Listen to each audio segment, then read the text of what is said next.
ഇന്നിവിടെ ഉണ്ടാക്കാൻ പോകുന്നത് ഒരു നാടൻ ബീഫ് കറിയാണ്. അതിനാവശ്യമായ സാധനങ്ങൾ ഞാനിവിടെ എടുത്ത് വെച്ചിരിക്കുന്ന സാധനങ്ങൾ: 2 വലിയ സവോള അരിഞ്ഞു വെച്ചത്, ചെറിയ ഉള്ളി, പച്ചമുളക്, കറിവേപ്പില, ഒരു തക്കാളി, ഇഞ്ചി, വെളുത്തുള്ളി. ഞാനിവിടെ ബീഫ് ഒരു 1/2 കിലോ എടുത്ത് കഴുകി വൃത്തിയാക്കി വെച്ചിരിക്കുന്നതാണ്. അത് കറിക്ക് ആവശ്യമായ മസാലക്കൂട്ട്: മുളക് പൊടി, മല്ലിപ്പൊടി, മഞ്ഞൾപ്പൊടി, പെരിഞ്ചീരകപ്പൊടി, ഉപ്പ്, ഗരം മസാലപ്പൊടി. ബീഫ് കറിക്ക് ആവശ്യമായ മസാലപ്പൊടികൾ ഞാനിവിടെ എടുത്ത് വെച്ചിരിക്കുന്നു. ഇനി നമുക്കൊരു കുക്കർ വെക്കാം. അതിനാവശ്യത്തിന് എണ്ണ ഒഴിക്കുക.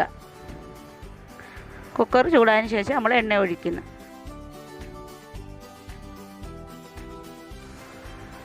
രണ്ട് വലിയ സവോള അരിഞ്ഞു വെച്ചതും കൂടെ ഞാനിപ്പോൾ ചേർക്കുക.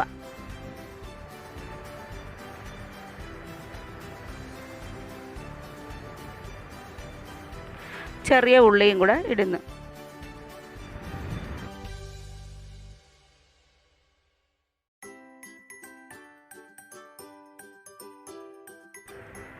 അല്പം ഉപ്പും കൂടെ ചേർത്ത് ഒന്ന് വഴറ്റി കൊടുക്കാം. അത് പെട്ടെന്ന് വഴന്ന് കിട്ടാൻ വേണ്ടിയാണ് നമ്മൾ അല്പം ഉപ്പും കൂടെ ചേർക്കുന്നത്. അതിൻ്റെ കൂടെ ഇഞ്ചി ചതച്ചതും വെളുത്തുള്ളി ചതച്ച് വെച്ചതും പച്ചമുളകും കറിവേപ്പിലയും,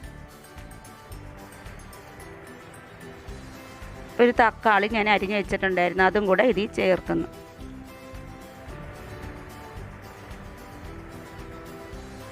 എല്ലാം കൂടെ ഒന്ന് മിക്സ് ചെയ്യുക. നമുക്ക് മൂടി വെച്ചൊന്ന് വേവിക്കുക. അപ്പോഴത്തേക്ക് നമ്മുടെ സവോളയൊക്കെ നല്ല പൊണന്ന് വഴന്ന് വരും. അതിന് വേണ്ടി നമ്മളൊന്ന് മൂടി വെച്ച് 2 മിനിറ്റോടെ നമുക്ക് മൂടി വയ്ക്കാം. 2 മിനിറ്റ് കഴിഞ്ഞ് നമ്മൾ കുക്കറിൻ്റെ മൂടിയൊക്കെ തുറന്നപ്പോൾ നല്ല ആവിയെല്ലാം വന്ന് നല്ല പോണം സവോളയും ഉള്ളിയും പച്ചമുളക് തക്കാളി എല്ലാം നല്ലോണം വഴന്ന് വന്ന് അതിലേക്ക് 1/2 സ്പൂൺ മഞ്ഞൾപ്പൊടിയും കൂടെ ചേർക്കാം. ചേർത്തൊന്ന് വഴറ്റി കൊടുക്കാം. 1 സ്പൂൺ മുളക് പൊടി, 2.5 സ്പൂൺ മല്ലിപ്പൊടി,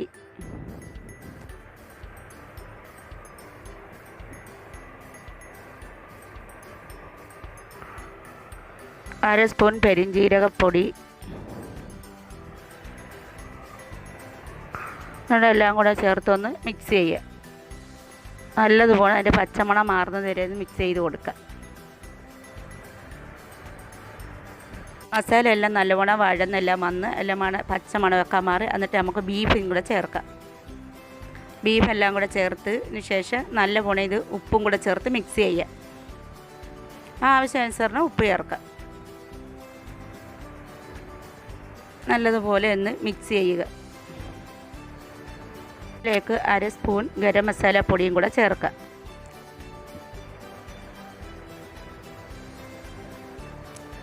അര സ്പൂൺ ഗരം മസാല പൊടിയും കൂടെ ചേർത്ത് മിക്സ് ചെയ്യുക. കൂടെ മിക്സ് ചെയ്ത്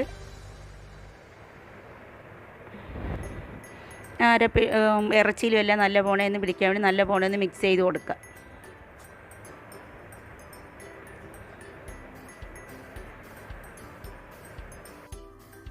ഒന്നര ഗ്ലാസ് വെള്ളവും കൂടെ ഒഴിച്ച് മിക്സ് ചെയ്യുക.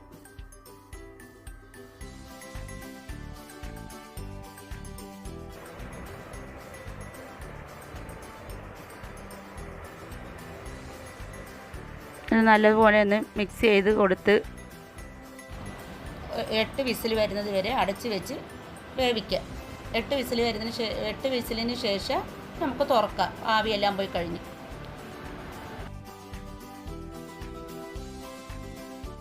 കുക്കറിൻ്റെ ആവിയെല്ലാം പോയി. അതിന് ശേഷം ഒന്ന് തുറന്ന് നല്ല സ്മെല്ലൊക്കെ വരുന്നു.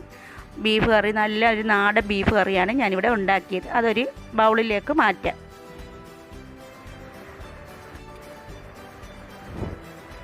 നിങ്ങൾ വീട്ടിൽ ഇത് ട്രൈ ചെയ്തിട്ട് നിങ്ങളുടെ അഭിപ്രായം കമൻറ്റിലൂടെ ഞങ്ങളെ അറിയിക്കുക.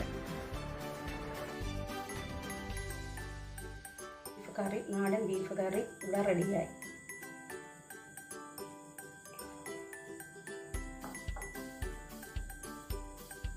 ഞങ്ങളുടെ ചാനൽ ഇഷ്ടപ്പെട്ടെങ്കിൽ നിങ്ങൾ ലൈക്ക് ചെയ്യൂ, അല്ലെങ്കിൽ ഡിസ്ലൈക്ക് ചെയ്യൂ.